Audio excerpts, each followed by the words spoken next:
स्थापकाय च धर्मस्य सर्वधर्मस्वरूपिणे अवतारवरिष्ठाय रामकृष्णाय ते नमः। रामकृष्णाय ते नमः।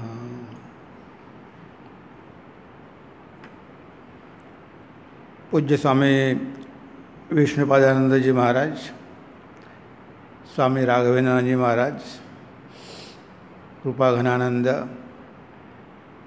तसेच सर्व उपस्थित ठाकूरमा स्वामीजींचे भक्त, 3 दिवसीय कार्यक्रमामध्ये श्री रामकृष्ण, श्री शारदा देवी आणि स्वामी विवेकानंद यांचे जीवन व उपदेश यावर आपल्याला चिंतन करायचं आहे। आज पहिला दिवस आहे 3 दिवसीय कार्यक्रमाचा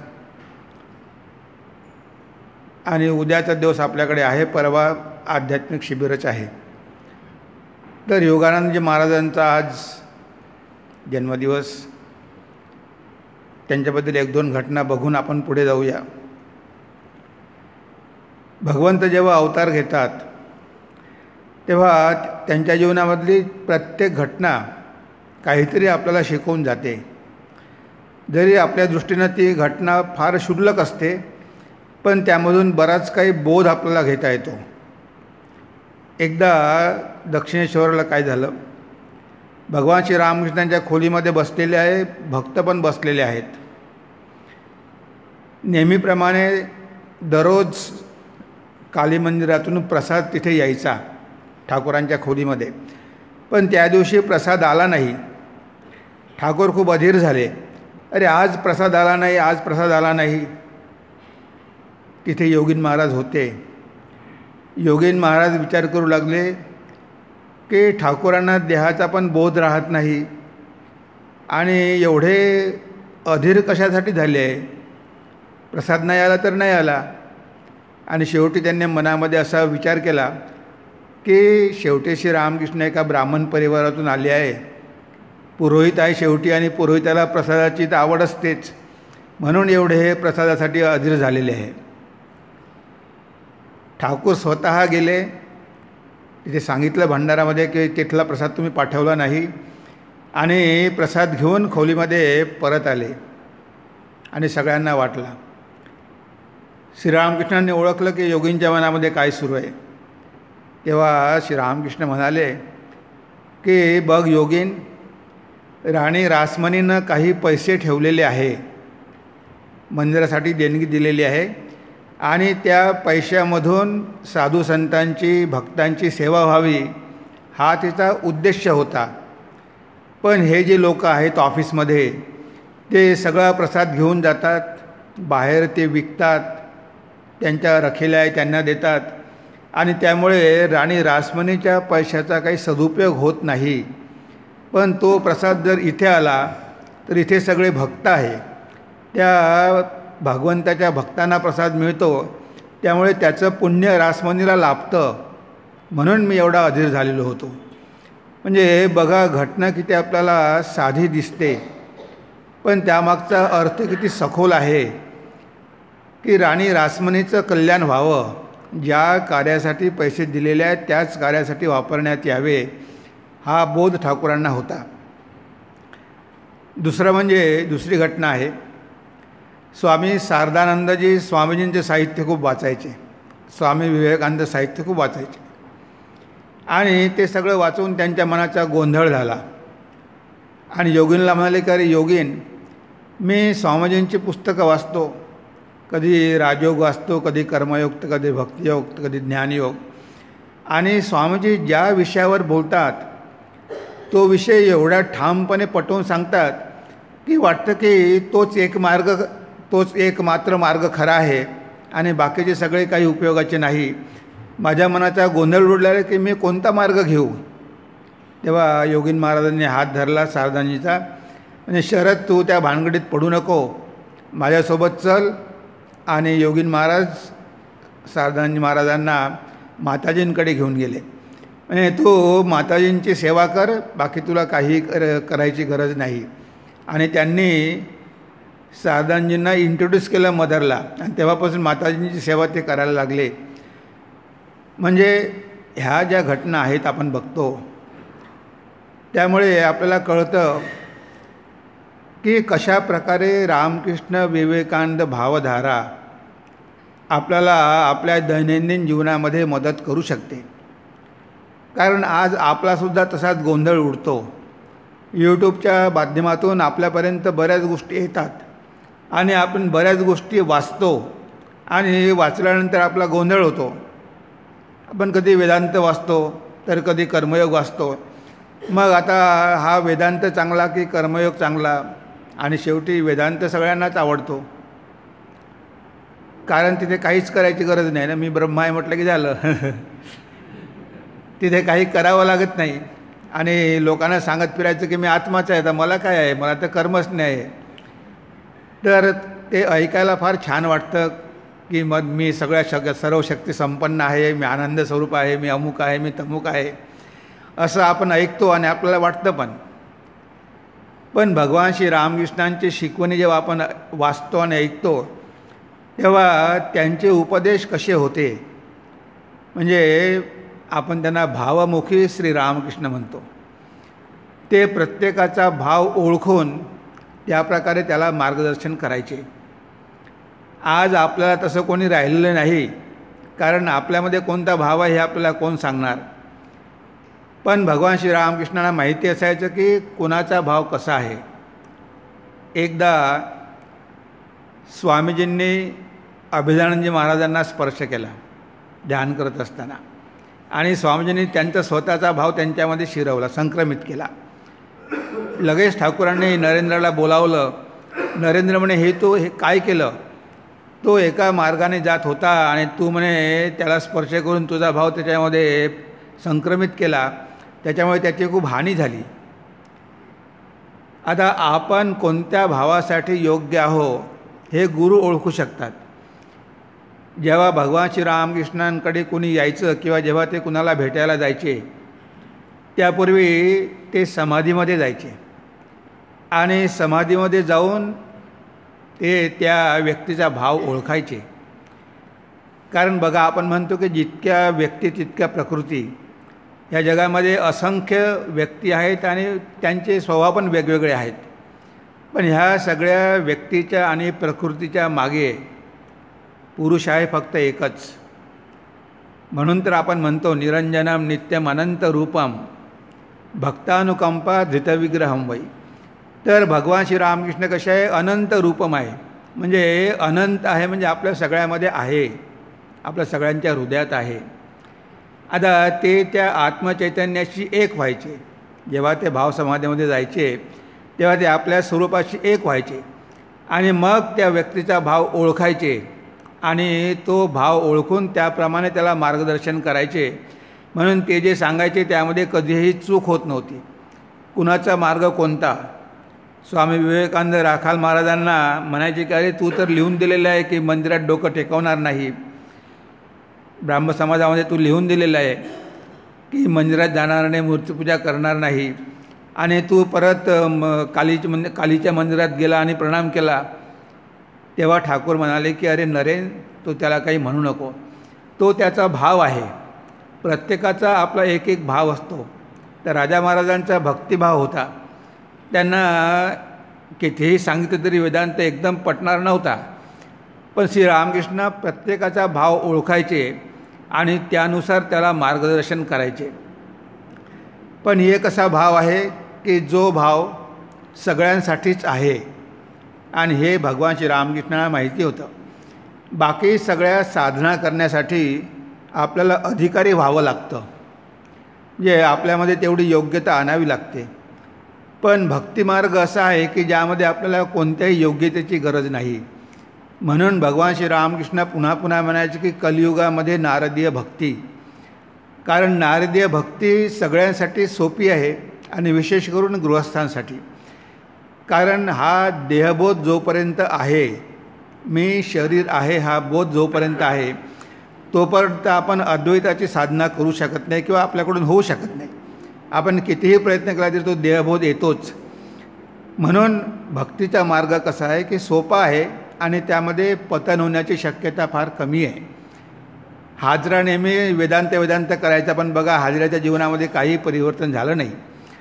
तेव्हा म्हणायला फार सोपं वाटतं, अद्वैत भाव किंवा वेदांत सोपा आहे म्हणायला, पण आचरण करणं मात्र फार अवघड आहे.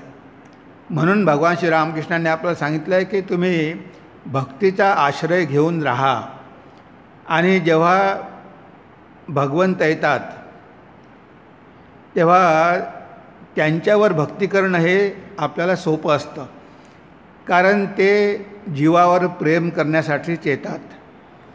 आपल्याला प्रेमाचा अनुभव नसतो.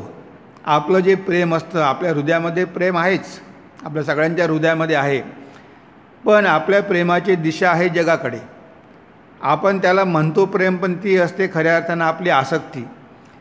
पण भगवंत जेव्हा येतात ते पण प्रेम करतात, पण त्यांचं प्रेम कसं असतं, अहैतुक.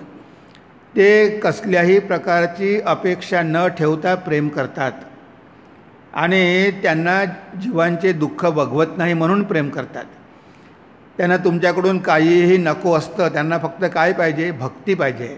ठाकूरांनी किती वेळा म्हटलं की जर भगवंत तुमच्यासमोर येऊन उभा राहिला तर तुम्ही त्याला काय म्हणाल की मला दवाखाने दे किंवा शाळा बांधून दे म्हणाल, की भगवंता तुझ्या चरणी मला भक्ती दे असं म्हणाल. तर भगवंताला प्रिय आहे भक्ती. त्याला तुमचं ऐश्वर्य किंवा तुमच्या बाकीच्या गोष्टी तेवढ्या महत्त्वाच्या नाही. आणि म्हणून भगवान श्री रामकृष्णांनी आपल्या जीवनामध्ये आचरण करून आपल्याला दाखवून दिलेलं आहे की कशा प्रकारे आपण भगवंताची भक्ती केली पाहिजे. भक्तीला पंचम वेदा पण म्हटलं आहे की भक्तिमार्ग जो आहे त्या भक्तिमार्गामुळेच आपण हळूहळू आपल्या जीवनामध्ये प्रगती करत असतो. सुरुवातीला आपल्याला भगवंताला एक नामरूपधारी म्हणूनच घ्यावं लागतं, त्याशिवाय आपण आपलं प्रेम व्यक्त करू शकत नाही.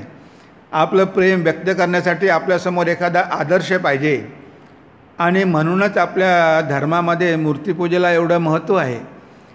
त्यावेळेस आपण बघतो की लोक मूर्तीपूजेला मानत नव्हते, कारण ब्रिटिश म्हणायचे की तुम्ही दगडाची पूजा करता, लाकडाची पूजा करता, तुम्ही सगळे रानटी आहात. हे त्यांचे जे शब्द होते किंवा त्यांची जी निंदा होती, त्यामुळे आपल्यालाही वाटू लागलं की खरोखरच आपण रानटी आहोत आणि आपण हे काय करतो आहेत. पण आपल्या सनातन धर्मामध्ये ही जी पद्धत दिलेली आहे त्यामागचा उद्देश त्यांना माहिती नव्हता. कुणीही मूर्तीची पूजा करत नसतो, तर त्या मूर्तीमध्ये भगवंताचा आरोप करूनच पूजा करतो. त्याला माहिती नाही का ही मार्बलची मूर्ती आहे म्हणून, पण तो त्या मूर्तीमध्ये सुद्धा भगवंताचं अस्तित्व बघतो आणि त्या भगवंताला बघूनच तो भगवंताची आराधना करतो. त्यामुळे आपलं मन एकाग्र व्हायला मदत होते आणि भगवंतावरची भक्ती वाढते. आणि जेव्हा भगवंतावरची भक्ती वाढते तेव्हा आपोआपच संसारावरची आसक्ती कमी होते. आहे आपल्या हृदयामध्ये प्रेम, त्या प्रेमाची फक्त दिशा आपल्याला फिरवून द्यायची आहे. श्री रामकृष्ण म्हणायचे की दिशा घुरे दाव. जे आपल्या मनामध्ये असलेलं प्रेम, जे प्रेम आपण भगवंताला द्यायला पाहिजे होतं, कारण त्या प्रेमाच्या माध्यमातूनच आपण भगवंताला प्राप्त करून घेऊ शकतो. ज्यांच्या हृदयामध्ये प्रेम आहे त्यांच्यासाठी भक्तिमार्ग अतिशय सोपा आहे. स्वामी तुर्यानंदजी महाराजसुद्धा जेव्हा ठाकूरांनी विचारलं की अरे तू कुणावर प्रेम करतो, तेव्हा तुर्यानंदजी म्हणाले नाही मी कोणावर प्रेम वगैरे करत नाही. ते अद्वैती होते. तेव्हा ठाकूर खूप त्यांच्यावर नाराज झाले.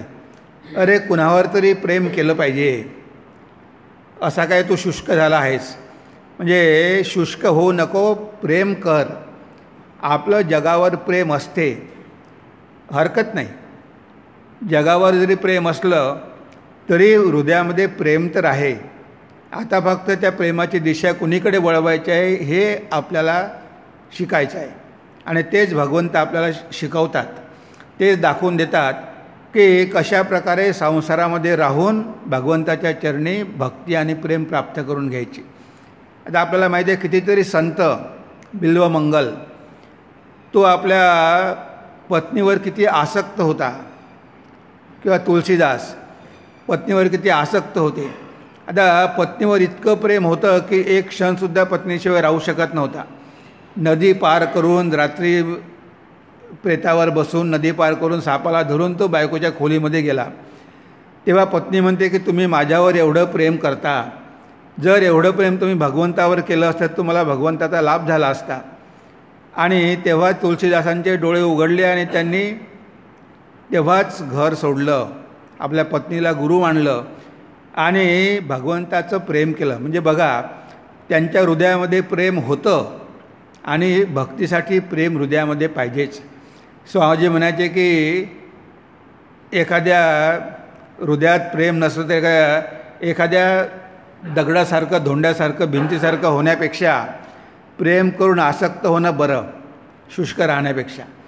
तेव्हा असे कितीतरी उदाहरणं आपल्याला बघायला मिळतात की ज्या लोकांच्या हृदयामध्ये प्रेम होतं पण त्या प्रेमाचं डायरेक्शन संसाराकडे होतं आणि त्यांच्या जीवनामध्ये अशा काही घटना घडल्या की ते डायरेक्शन बदललं आणि ते महान संत झाले.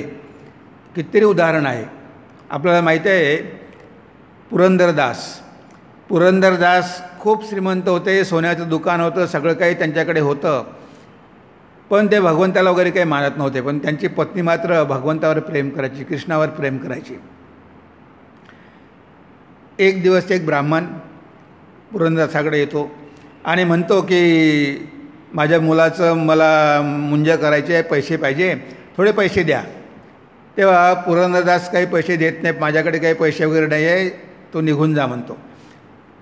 तर तो ब्राह्मण सरळ त्याच्या घरी जातो आणि त्याच्या पत्नीला म्हणतो की आई, माझ्यावर ही परिस्थिती आहे, मी ब्राह्मण आहे, गरीब आहे, पण माझ्याकडे पैसे नाही, तर तुम्ही मला पैसे द्याल का?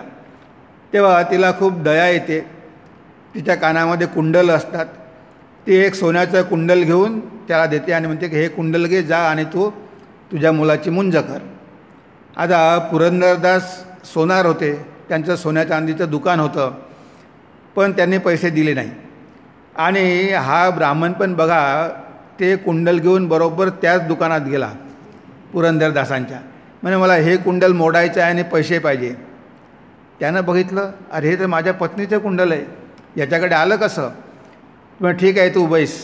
ते कुंडल घेतलं, आपल्या अलमाऱ्यामध्ये कुलूप लावून ठेवून दिलं, घरी गेला आणि पत्नीला म्हणतो की मला तुझी दोन्ही कुंडलं पाहिजे. आता पत्नी तर फार संकटात पडली. आता 2 कुंडलं द्यायचे कुठून? एक तर आपण देऊन टाकलेलं आहे. आणि हा पुरंदरदास म्हणजे काही साधारण माणूस नव्हता, तो टॉर्चर करणार, त्रास देणार. म्हणून ती बाथरूममध्ये गेली, एका ग्लासमध्ये थोडं विष घेतलं, तिनं ठरवलं की विष प्राशन करून आपलं जीवन संपवायचं. आणि ती ते विष प्राशन करणार, एवढ्यात ते कुंडल त्या विषामध्ये येऊन पडलं. तिनं बघितलं, ते कुंडल हाती घेतलं, बाहेर आली आणि पतीला ते कुंडल तिने दिल्या. पतीला आश्चर्य वाटलं की अरे हे कुंडल तर मी तिथे लॉकरमध्ये ठेवलेलं आहे आणि हिच्याकडे आलंच कसं? तेव्हा तो जाऊन बघतो दुकानामध्ये, तर कुंडल गायब. मग त्याच्या डोक्यामध्ये लख्ख प्रकाश पडला की भगवंतच आपली परीक्षा घ्यायला आलेले होते. तो ब्राह्मण नसून भगवंतच होता आणि आपण भगवंताला ओळखू शकलो नाही.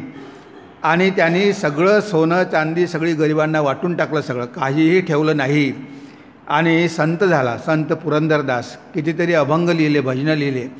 तर बघा, पैशावर आसक्ती होती, पण ती आसक्ती जेव्हा भगवंताकडे गेली तेव्हा तो एक महान संत झाला.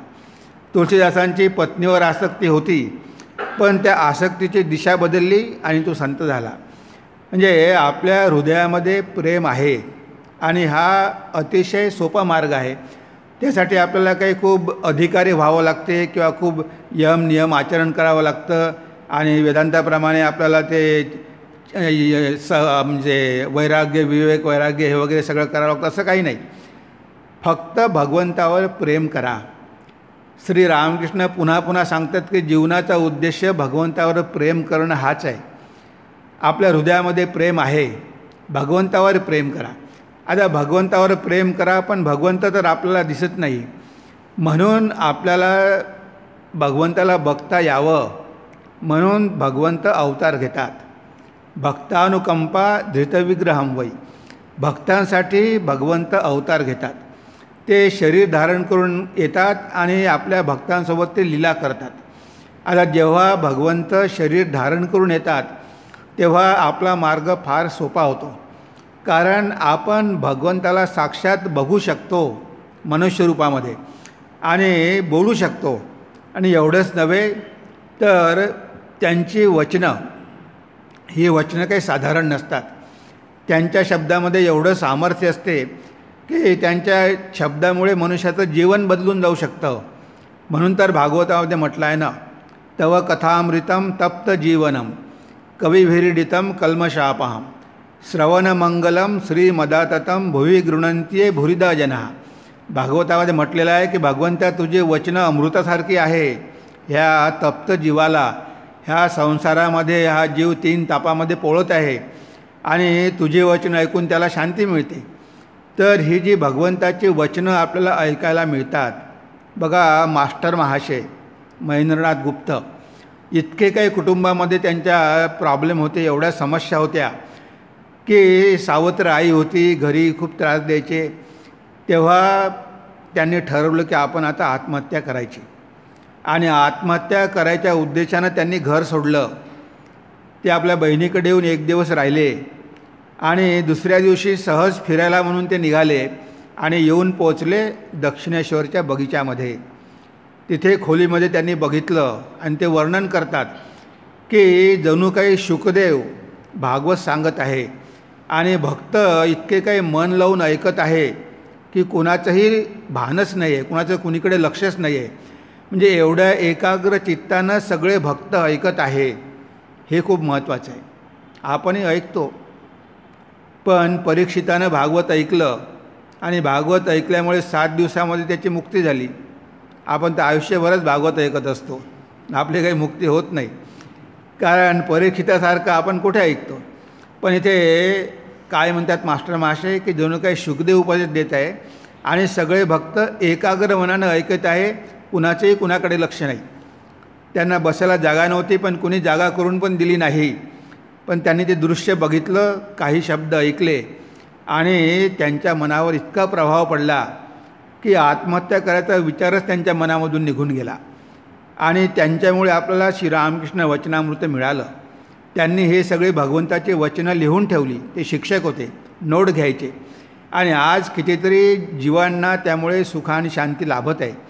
म्हणजे भगवंत जेव्हा अवतार घेतात तेव्हा त्यांच्या संपर्कामध्ये जर आपण आलो, आता समजा भगवंताने अवतार घेतला आणि त्यांनी ह्या धामाला सोडून स्वधामी निघून गेले, तरीही भगवंताला काही मृत्यू नसतो.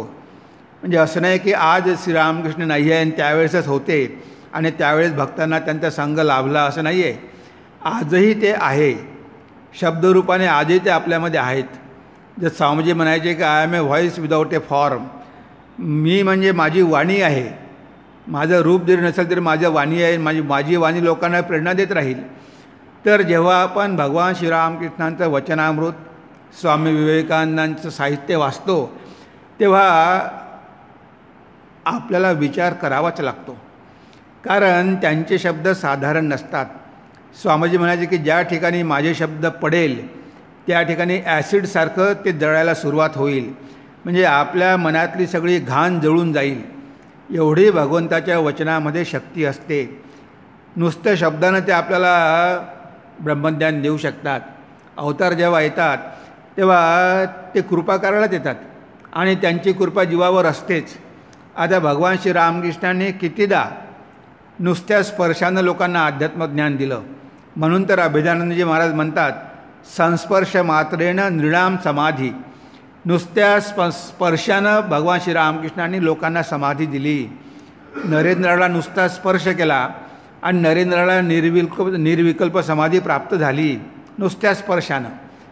काशीपूरला त्यांनी फक्त म्हटलं की तुमचं चैतन्य जागृत हो, आणि कितीतरी भक्तांना वेगवेगळ्या आध्यात्मिक अनुभूती आल्या. म्हणजे ही असते भगवंताची आध्यात्मिक शक्ती.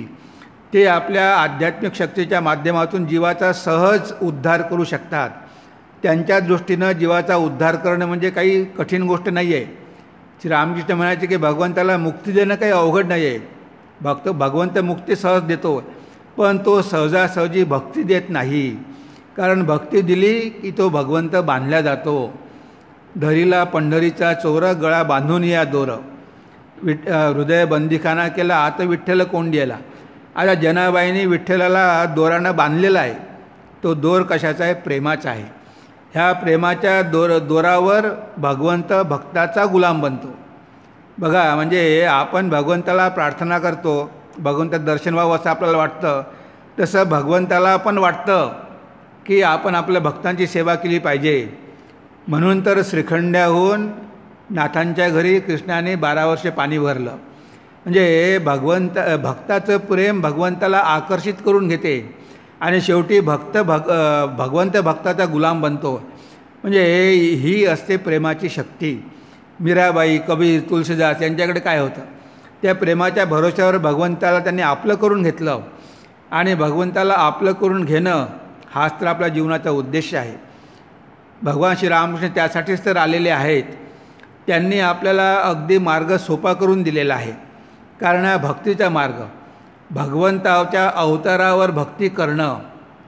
श्रीरामकृष्ण म्हणायचे ना की म्हणजे जो भगवंतासाठी एक वेळा जरी रडला असेल त्याला इथे यावंच लागेल. जर भगवंताला कोणी व्याकुळून प्रार्थना करेल तर त्याला भगवंत दर्शन देईलच देईल. तेव्हा भगवान श्रीरामकृष्णांनी आपल्याला कितीतरी असं अभयदान दिलेलं आहे की भगवंताच्या भक्ताला काळजी नाही. नमे भक्त प्रणश्यती, माझ्या भक्ताचा कधीही विनाश होऊ शकत नाही, भगवंताने वचन दिलेलं आहे. जर आपण भगवंताच्या चरणाचा आश्रय घेतला तर आपल्याला कशाचीही भीती नाही. पण आपला जो अहंकार असतो, आपल्याला वाटते की आपण आपल्या जोरावर भगवंताचा लाभ करून घेऊ. ठीक आहे, आपण प्रयत्न करू शकतो, पण भगवान श्रीरामकृष्ण म्हणायचे की त्यापेक्षा सोपा मार्ग आहे. सुरेंद्रनाथ आपण ऐकलं आहे की ज्यांना ठाकूरांनी दर्शन दिलं आणि म्हणाले की तू काहीतरी कर, माझ्या मुलांसाठी एखादी जागा बघून दे. नंतर मग वरानगर मठ झाला. तर हे सुरेंद्रनाथ यांना फार वाईट व्यसनं होती. दारूचं व्यसन, अजून काही काही, पूर्ण अशांती होती मनामध्ये. कशातही मन लागत नव्हतं, नैराश्य आलेलं होतं. तेव्हा रामचंद्र दत्त म्हणाले की सुरेंद्र बाबू माझ्यासोबत चला, एका साधूला बघायला चला. सुरेंद्र म्हणाला की मी बदक आणि तुम्ही सगळे हंस, त्या हंसामध्ये हा बदक कसा शोभेल? मी काही तिथे शोभणार नाही म्हणून मी काही येत नाही. पण रामचंद्र बाबू काही सोडायला तयार नाही. एक दिवस सुरेंद्र म्हणतो की ठीक आहे, तुम्ही म्हणता पण मी येतो, पण मी आजपर्यंत बरेच साधू बघितलेले आहे, बरेच बाबाजी बघितलेले आहे.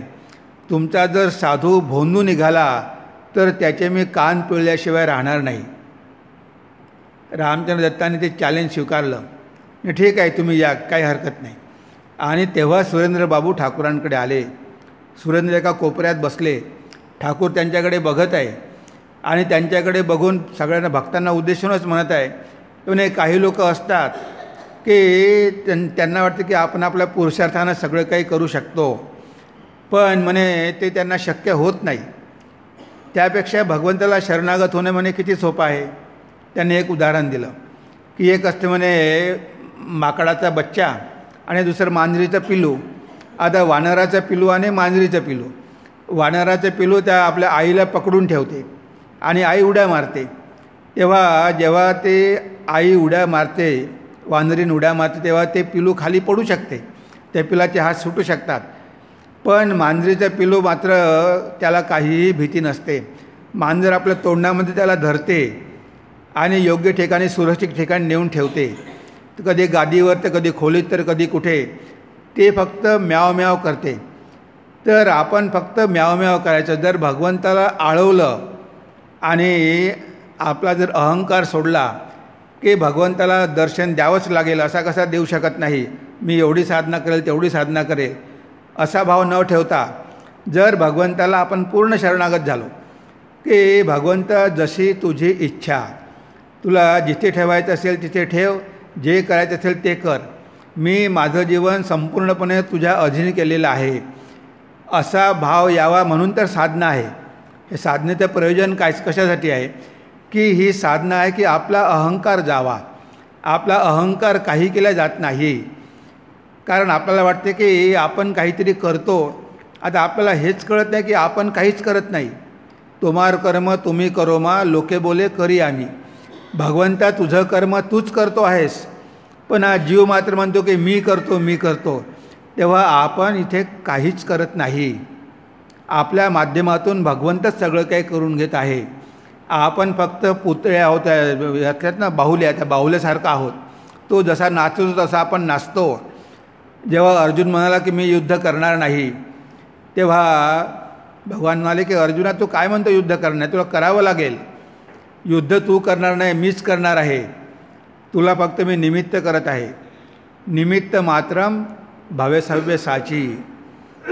आपण फक्त निमित्त आहो. आता औरंगाबादला एवढं मोठं छान सुंदर मंदिर झालं, तर हे मंदिर भगवंतानेच केलेलं आहे. त्यांना औरंगाबादमध्ये अशा प्रकारचं मंदिर पाहिजे होतं, पण त्यांनी विष्णुपादांजी महाराजांना निमित्त केलं आहे. जे त्यांच्या माध्यमातून हे मंदिर त्यांनी करून घेतलं आहे. आणि बरेच भक्त आहे ज्यांनी त्यामध्ये कॉन्ट्रीब्युशन दिलेलं आहे त्यांच्या माध्यमातून. म्हणजे हे सगळं जे काही आहे जगामध्ये चाललेलं आहे घडामोडी, भगवंतच करतो आहे. कारण जग त्याचं आहे आणि हे जग राहणारच आहे. आपण काही या जगामध्ये परमनंट नाही. आपण या जगामध्ये येतो आणि आल्यानंतर मग काय करतो, दोन्ही हाताने हे जग पकडून ठेवण्याचा प्रयत्न करतो आणि मी आणि माझं म्हणतो. आता हे मी आणि माझं हेच तर आपलं बंधन आहे. आपल्याला हे कळत नाही की मी आणि माझं नाहीच, आपलं काहीही नाही. आपण खाली हात ह्या जगामध्ये आलेलो आहोत आणि आपण शेवटी खाली हातच जाणार आहोत. जेव्हा आपण जन्माला आलो होतो तेव्हा आपल्या कोणी ओळखीचं नव्हतं, आपल्याकडे काहीही नव्हतं. पण नंतरच्या काळामध्ये आल्यानंतर मात्र आपण दोन्ही मुठी धरून सगळं जमवायला सुरुवात केली, संचय करायला सुरुवात केली, माझं माझं म्हणायला सुरुवात केली. आता इथे आपलं काय आहे, आपण गेलो तरी हे जग राहणारच आहे आणि हे सगळं चालणारच आहे. पण आपल्याला वाटतं की मी जर नसलो तर काय होईल. 4 दिवस कुठे जायचं आहे, एकांतवास करायचा आहे. ठाकूर म्हणायचे की मधून एकांतामध्ये गेलं पाहिजे आणि भगवंताला आळवलं पाहिजे आणि तिथे कोणीही नसायला पाहिजे. आपण एकटंच जाऊन भगवंताला व्याकुळतेनं प्रार्थना केली पाहिजे. जसं तुम्हाला जर लोणी काढायचं असेल तर दूध एकांत ठाणी ठेवावं लागतं, विरजन घालावं लागतं, त्याचं दही करावं लागतं, मग दह्याचं मंथन करून लोणी काढावं लागतं. तशा प्रकारे एकांतामध्ये जाऊन 4 दिवस 8 दिवस 15 दिवस साधना करा. मग ज्ञान आणि भक्तीचं लोणी काढून संसारात येऊन राहा. मग संसारात जरी राहिलात तरी तुम्हाला संसार आसक्त करणार नाही, म्हणजे तुम्ही संसारावर आसक्त होणार नाही. पण आपण म्हणतो की नाही मी गेलो तर 1 दिवस पण माझं घर चालणार नाही, माझ्या घरच्या लोकांचं काय होईल. तुमच्या घरचे लोक आनंदित राहतील, बरं झालं गेला तर. अजून जास्त दिवस राहिला तर बरं होईल. पण आपल्याला वाटते की आपण नसलो तर घरच चालणार नाही. घर वगैरे सगळे काही चालते हे आपल्याला सगळ्यांना माहिती आहे आणि ठाकूरांनी कितीतरी उदाहरणं दिलेली आहे. आता आपल्या सगळ्यांना माहितीच आहे. असाच एक शिष्य म्हणायचा की गुरुजी तुम्ही म्हणता की माझ्यासोबत चल, पण मी तुमच्यासोबत कसा येऊ. घरी बायको आहे, आई आहे, सगळे माझ्यावर एवढं प्रेम करतात, मला सोडून ते 1 दिवस राहू शकत नाही, मी कसं काय येणार आहे. गुरु त्याला काही औषध देतो, हे ठीक आहे ह्या गोळ्या घे आणि जा घरी आणि उद्या झोपून राहा. आणि तो शिष्य गोळ्या घेतो, घरी जातो आणि गोळ्या घेतल्याने तो बेहोश होतो, तो बेशुद्ध होऊन पडतो. घरच्यांना सगळ्यांना वाटते की आता हा मेला, त्यांना वाटतं की गेलाच, सगळे रडायला लागतात. त्यावेळेस गुरु बरोबर तिथे येतो. म्हणजे काय झालं. नाही हो, आमचा एकुलता एक मुलगा गेला. ते बायको म्हणते पत्नी गेल्या, पत्नी म्हणते की नवरा गेला, घरी लहान मुलं आहे, आता त्यांचं काय होईल. तेव्हा तो गुरु त्याची नाडी बघतो, म्हणजे अजूनही प्राण आहे, गेला नाही, अजूनही जिवंत होऊ शकतो.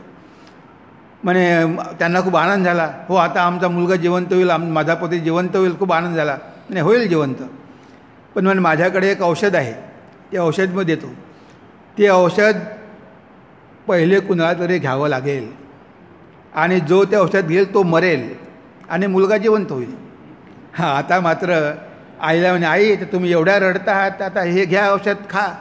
नाही आता तो गेला तर गेला, आता मी कशाला मरू, मी मिळत तर कसं काय चालेल. तिनं काही ते औषध खाल्लं नाही. बायकोला तुम्ही एवढं रडताय, एवढं तर तुम्ही खाय औषध, तुम्ही मराल, पण तो जिवंत होईल. नाही तो गेला तर गेला, आता त्याचं आता काय करणार, पण आता माझे बाकीचे मुलं आहेत त्यांना कोण सांभाळणार. शेवटी कुणीही औषध घ्यायला म्हणजे मरायला तयार झालं नाही.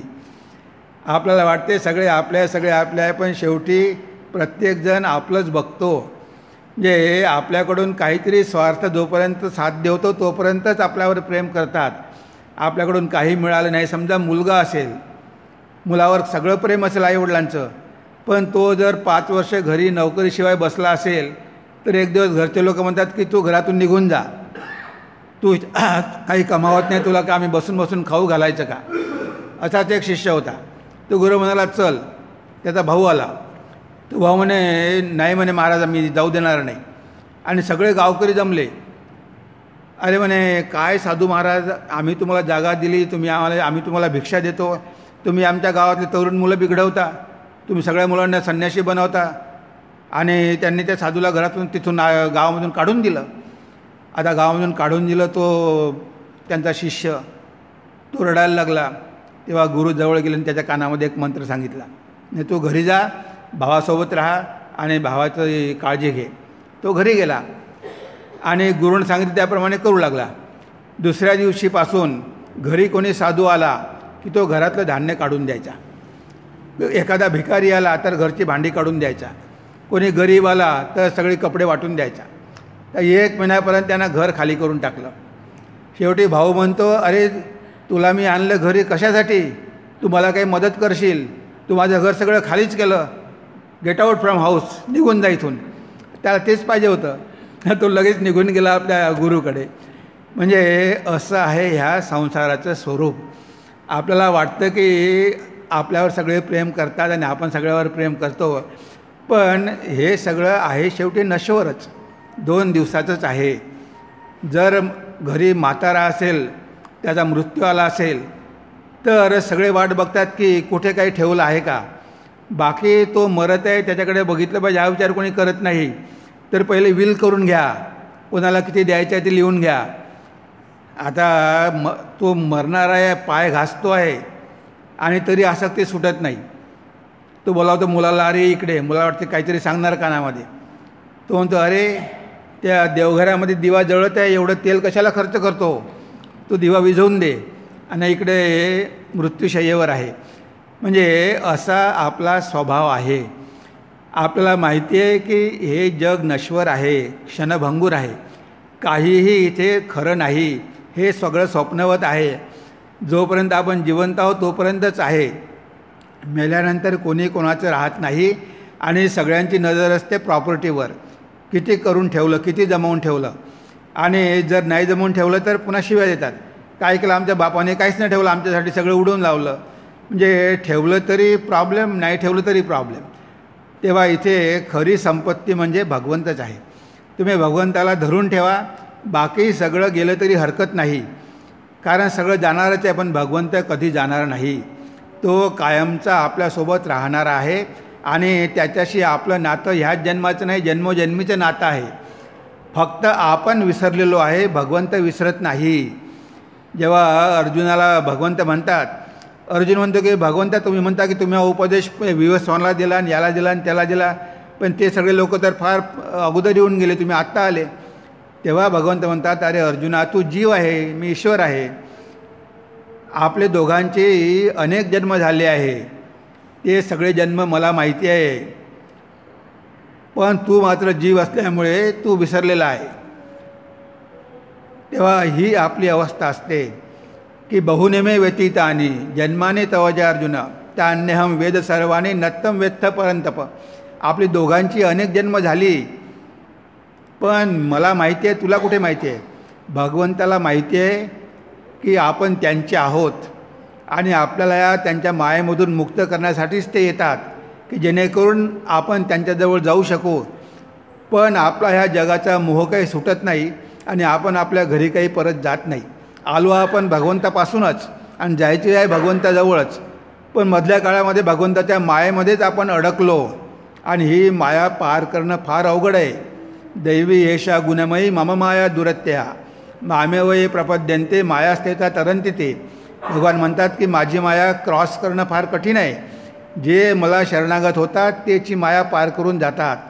तर आपण या जगामध्ये आलो आणि ह्या जगालाच खरं समजायला लागलो, कारण आपण अनेक वेळा ह्या जगामध्ये आलेलो आहे. त्यामुळे ह्या जगाचं सत्यत्वच आपल्याला खरं वाटते, ह्या जगाचं अस्तित्वच आपल्याला सत्य वाटते.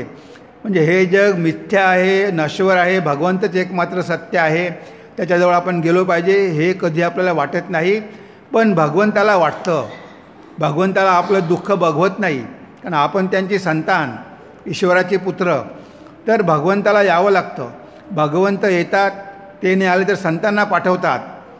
तुकाराम महाराज काय म्हणतात, हे जीवांचे दुःख बघून आम्हाला कळवळा येतो, बुडती हे जन न बघावे डोळा म्हणून कळवळा येत असे.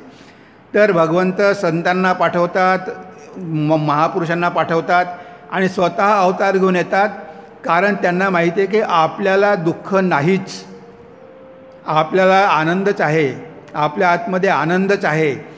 हे जे दुःख आहे ते आपलं नाहीच आहे, ह्या संसाराचं आहे. आणि हा आनंद आपल्यामध्ये आहे, अनंत आनंदाची खाण आपल्या हृदयामध्ये आहे, फक्त आपण विसरलेलो आहोत. आणि आपल्याला विसर पडल्यामुळे ह्या जगाच्या दुःखाला आपण आपले दुःख म्हणतो. हे दुःख शरीर मनाचे आहे, आपल्याला मुळीच दुःख नाही, कारण त्याला दुःख स्पर्शही करू शकत नाही. जेव्हा ते ज्ञान प्राप्त होते तेव्हा मनुष्य कशालाही घाबरत नाही. यम लब्ध्वाचा परम लाभम मन्यसे न अधिकम तत यस्मिन स्थितोही दुःखेनं गुरुणापे विचारले. जेव्हा ते ज्ञान प्राप्त होतं, यस्मिन स्थितोही दुःखेनं गुरुणापे विचारले, तेव्हा ते ज्ञान होतं. तेव्हा कितीही दुःख आली तरी मनुष्य विचलित होत नाही, कारण त्याला माहिती असते की हे दुःख शरीराचे आहे. श्री रामकृष्ण म्हणायचे, शरीर जाणे दुःख जाणे मन तुम्ही आनंदी थाको. हे शरीर आणि दुःख ते एकमेकांना बघवत म्हणा तू भगवंतामध्ये तल्लीन राहा. श्री रामकृष्ण कॅन्सरच्या रोगांनी एवढी सफर होत आहे, पण मात्र ते आनंदामध्येच आहे. नेहमी गातात, नाचतात, त्यांना या दुःखाचा काहीही बोध नाही. त्यांना माहिती आहे की हे सगळे दुःख शरीर मनाची आहे, ते मात्र आनंद स्वरूप आहे. नेहमी त्यांच्या चेहऱ्यावर आपल्याला स्मितच बघायला मिळतं. तर तो आनंद आपल्याला देण्यासाठी सगळ्यात शेवटला म्हणजे विषयानंद, आणि त्यामध्येच आपण रमतो. त्यापेक्षा उच्च आनंद म्हणजे भजनानंद. तो भजनानंद, त्यानंतर ब्रह्मानंद देण्यासाठी भगवंत अवतार घेतात. कितीतरी प्रकारचे आनंद आहे, जपानंद आहे, ध्यानानंद आहे, पूजनानंद आहे, असे कितीतरी प्रकारचे आनंद आहेत आणि फुकट मिळतात. आता इथे श्रवणानंद आहे, तुम्ही बसलेले आहे, तुम्ही श्रवण करताय, तुम्हाला काही एकही पैसा खर्च करावा लागत नाही. पण तुम्हाला जर काही खायचं असेल तर हॉटेलमध्ये जाऊन पैसे द्यावे लागतात. तर विषयानंदासाठी पैसे खर्च करून आपण जातो, पण हा आनंद फुकट मिळतो. आणि शेवटी ब्रह्मानंद मिळाला की मग कोणताच आनंद त्याच्यासमोर मोठा नाही, सगळे तुच्छ आहे. आता त्याची आपल्याला जाणीव नाही. गोडाऊनमध्ये धान्याने पोते भरलेले आहे, संपूर्ण गोदाम पोत्यांनी भरलेलं आहे. मालकाला वाटते की उंदरे येऊन हे खातील, म्हणून मालक काय करतो, 1 किलो धान्य घेतो, त्याच्या लाह्या करतो, त्याला थोडा गूळ मागतो आणि दरवाजा खिडक्यामध्ये टाकून देतो. हे उंदरं येतात आणि रात्रभर ते जे लाह्या असतात त्याच खात बसतात. पण ते काही दरवाजातून खिडकीतून आतमध्ये शिरत नाही. आता आतमध्ये धान्यानं भरलेली पोती आहे, आयुष्यभर त्यांना संपत नाही. पण ते आता ते लाह्या खाण्यामध्ये दंग आहे, गोड लागते, ते आतमध्ये जातच नाही. आता आपण सगळे लाह्याच खात आहोत. ह्या जगातले छोटे छोटे आनंदच आपल्याला खूप चांगले वाटतात, सोडायची इच्छा होत नाही. पण भगवंत म्हणतो की अरे याच्यापेक्षा मोठा आनंद आहे, तो ब्रह्मानंद आहे, तो द्यायला मी तयार आहे. पण आपल्याला कुठे तो आनंद पाहिजे.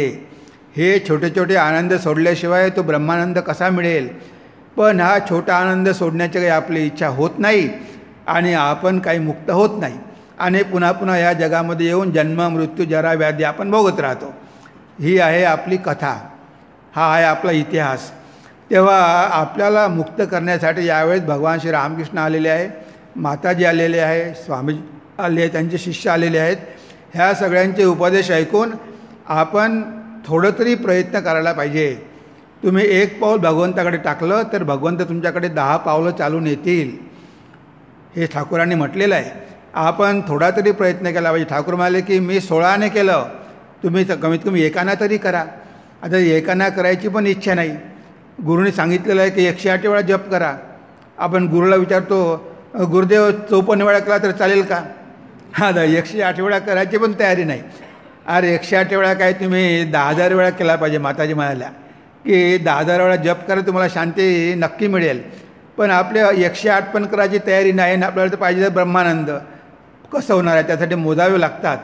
म्हणून साधना केली पाहिजे, साधुसंग केला पाहिजे, सेवा केली पाहिजे, जपध्यान केलं पाहिजे. हे सगळं आपल्यासमोर भगवान श्री रामकृष्णांनी आपलं जीवन जगून आणि उपदेश देऊन दाखवून दिलेला आहे. आता फक्त ताट वाढून तयार आहे. आता काय आपल्या तोंडामध्ये कोणी घालून देणार नाही. आता आपण त्या ताटामध्ये वाढलेले पदार्थ फक्त खायचं आहे, रेडी आहे सगळं. आणि ते जर आपण थोडं जरी घेतलं तरी आपली पूर्ण तृप्ती होईल. ह्या जगातले कितीही भोग घ्या, कधीही तृप्ती लाभत नाही. पण भगवंताचा आनंद मिळाला तर थोडासा आनंद तुम्हाला तृप्त करू शकतो. तेव्हा तो आनंद आम्हा सगळ्यांना मिळावा अशी भगवान श्री रामकृष्णाचरणी प्रार्थना करून आज माझ्या वाणीला मी इथे विराम देतो. नमस्कार, धन्यवाद.